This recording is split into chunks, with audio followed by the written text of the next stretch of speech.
Okay, so I want to give you an opportunity to hear two guitars. This is just a regular cigar box guitar.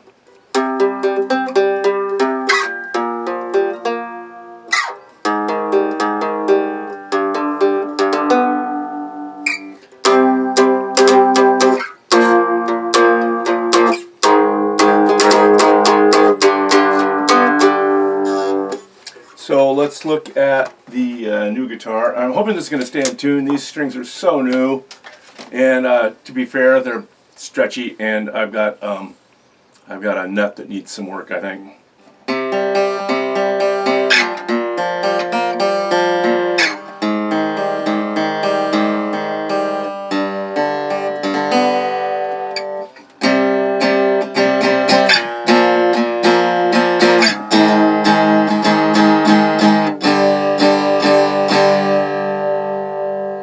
So I'm going to check the tuning on that.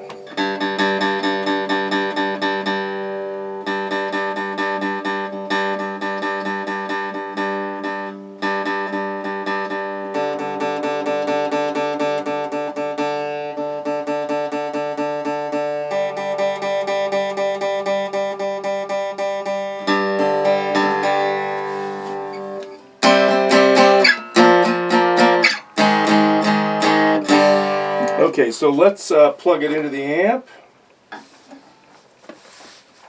Let's start with the other one first.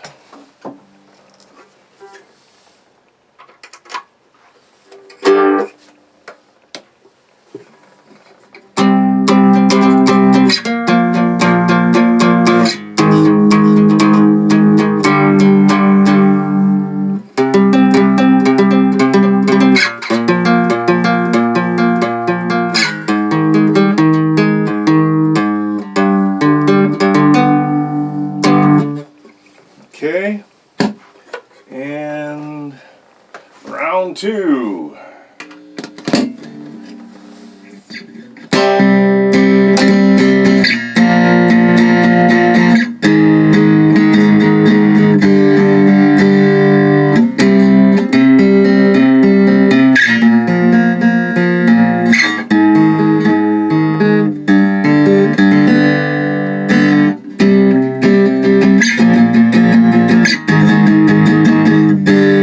So there you go. Let's look at how we finish this up. Hello everybody, this is Jeffrey R. Patterson. Welcome back in.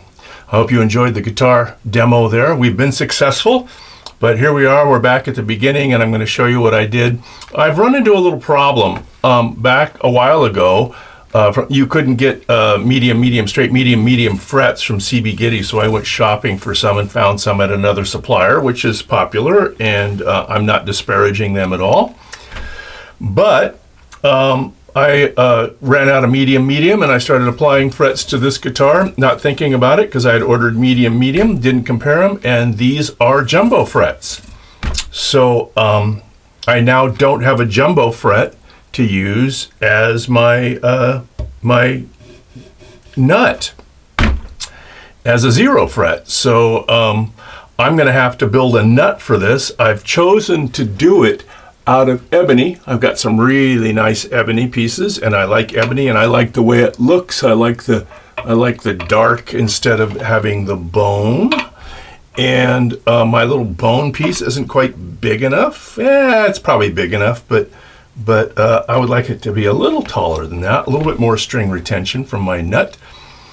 I got to do a shout out to Mike. Mike was watching my videos, and he sent me a plan for this neck holder. And so I built one, and I know Mike was probably cringing when he watched the last video and my guitar was floating all over the table and just about to fall off. And true to my philosophy is make yourself comfortable. You know, in shooting videos, you're doing 25 things at once, and so you just let something slack. It's not necessarily laziness, it's just overstimulation probably for the most part. So I've got to cut the tip off of this fretboard here, where I've pulled what was supposed to be my 0 fret, which is where I found out that, hey, all the frets are the same size. And so now I have to cut this down without slicing into my neck, and then replace that with building a new nut for it. So that's where we're going to go. I'm going to probably just shut up for this and let you guys watch it. I'll edit it and chop it up so you don't have to watch the whole thing, and we'll go from there.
Okay, here we go.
Well, I got a package today. This is kind of cool. It's from Larry Edwards. Thanks, Larry. I kind of know what's in it, but we're going to open it up anyway. Larry's been watching my channel and kind of likes what I've proposed so far, but has kind of somewhat been dismayed that I don't have a Shinto rasp, that I'm using all these primitive tools. And so we got talking on the phone, and he was telling me I need to have a Shinto rasp. He was going to send me one. And so there we go. My own Shinto rasp. So I'm looking forward to using that. We're going to use this on the next build. Next build is going to be kind of awesome, I'm hoping. So I'm going to save the announcement of what that is for later. But thank you, Larry. And this seems like it has something in it too. We talked about some pickups on the phone, and indeed that's what they are. So we got a humbucker in this package with the pots and the jack. That's awesome. That's a nice looking little humbucker. And then a CB Diddy 3-pole electric. Fantastic. That will come in really handy. I'm trying to figure out what I'm going to do as far as the pickup on the next one, because I want to do an acoustic electric. And so so we may end up using that one as well. That's really cool. But I've also got some friends who run the Smoking Notes, and I've got one of their pickups from Del Puckett's festival last year, and it's going to be almost perfect. I've kind of incorporated that into all my planning so far. I draw these things out on paper, and so we'll see how it goes. What we're going to do now is we're going to drill the holes in this neck and mount the tuners. I was watching a vid the other day of Southern Fire Guitars, and Michael in Southern Fire did a great job of mounting some Geiger tuners and showing you how to do it. So that's worth checking out, I think. But I made it myself a little template here, if I can find it. See it? It's a clear template, and I've developed it for Grover tuners, so I can use it this way. If I'm using one set of 3 tuners, then I can flip it over and use it that way for another set of 3 tuners. So I've come onto my neck and I've determined where I want the tuners. So I like pilot holes. I drill my tuners with a Forstner bit, a little 1/4-inch Forstner bit for this. I like to drill a pilot hole in the headstock that goes all the way through, and that way I can take a Forstner bit and come in from behind and do a preliminary cut with that pilot hole in the back, and just cut through the first little bit of the neck or the headstock, and then I make sure that I don't punch out. So I'm going to hook up my Dremel.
Okay, we're going to drill the hole here, the sound hole, and I use one of those devices. It's an interchangeable circle saw for drilling holes in doors.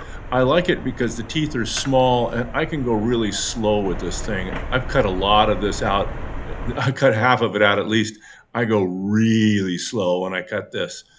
And so I set myself up on a drill press. I wouldn't want to do it any other way. I wouldn't want to do it without a drill press. I think this thing might walk around or at least wobble back and forth. So I just start with my small insert hole there, and There we start to see a little sawdust. And I just listen to this thing and just gently put pressure on it and let it go all the way through until finally it pops through and it's done. I like it. I think it's better than a Forstner bit. I think a Forstner bit would chew this up too much. And voila, there you go. Easy peasy. And we'll finish that out when we get back. Yeah, you can see my new label inside.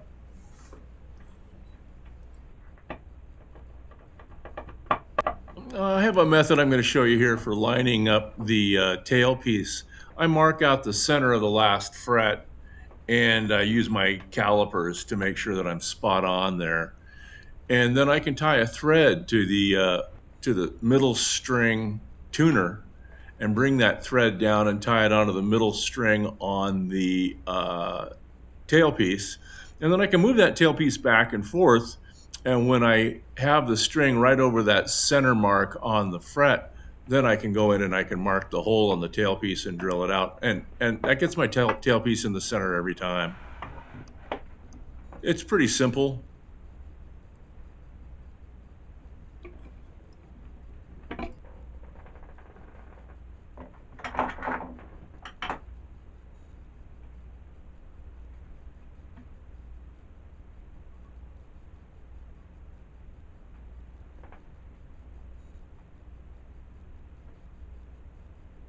And then when it's all said and done, I mount my tailpiece with a longer, beefier screw into the base of the neck as it's inside the box, with the screw that goes through the strap button, and that seems to work really well. I don't see any reason to have more.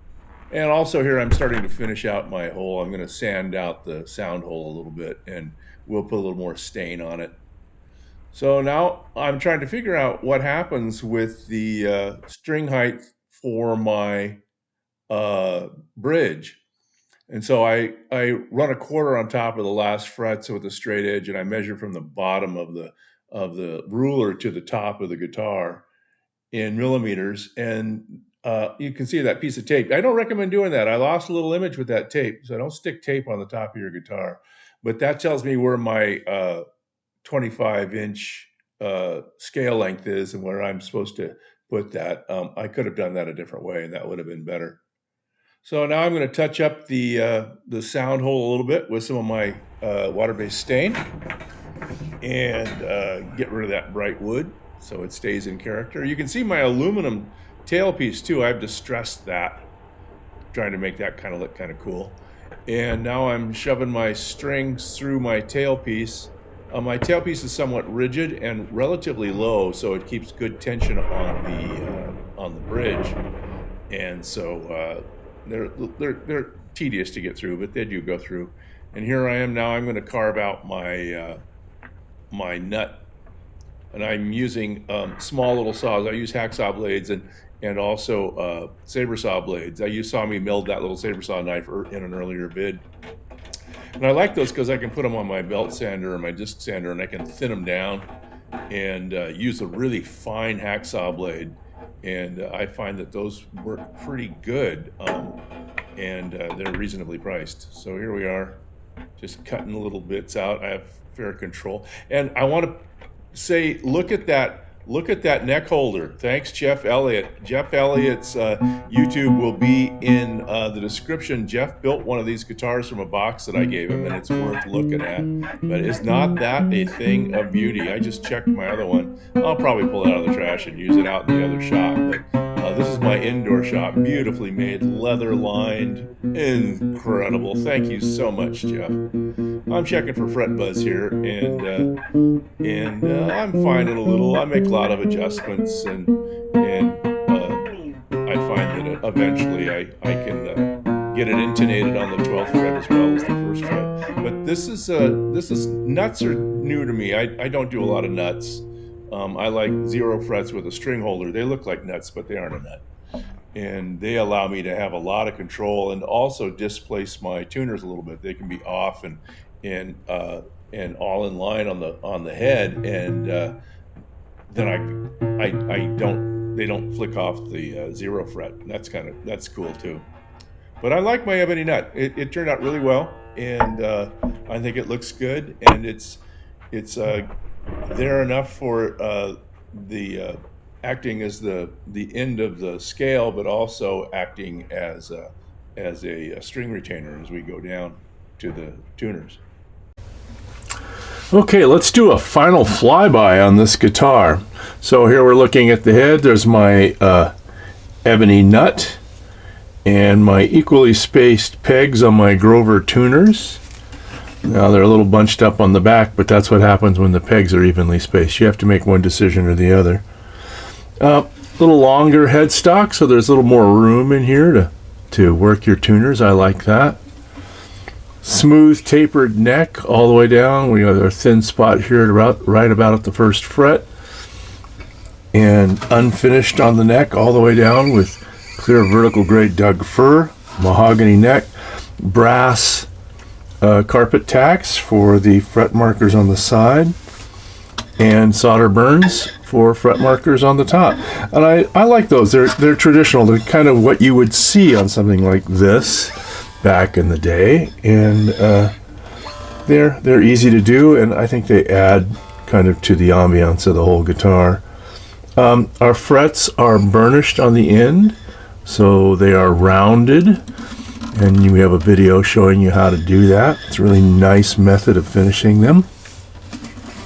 The back of the guitar has the jointed in heel for the neck, so that you don't see any of the cut in through the box, and I like that as well. I did a little distress work on the back. I took some steel wool and I took some edge off to give it a little bit more patina to make it look like it had been played, and I think that's pretty cool. It's got the poly finish on top of shellac on top of a water-based stain, so it's a relatively durable finish, but it's also probably somewhat susceptible to moisture or sweat because it is a very fine, very thin finish, so it doesn't impede the sound quality of the guitar at all. The body is made out of recycled pallet wood, predominantly pine, with definitely a pine top, and a graphic taken off of an old Firecracker label and modified to be what I want it to be, and you saw that in our last video on how to apply a laser transfer.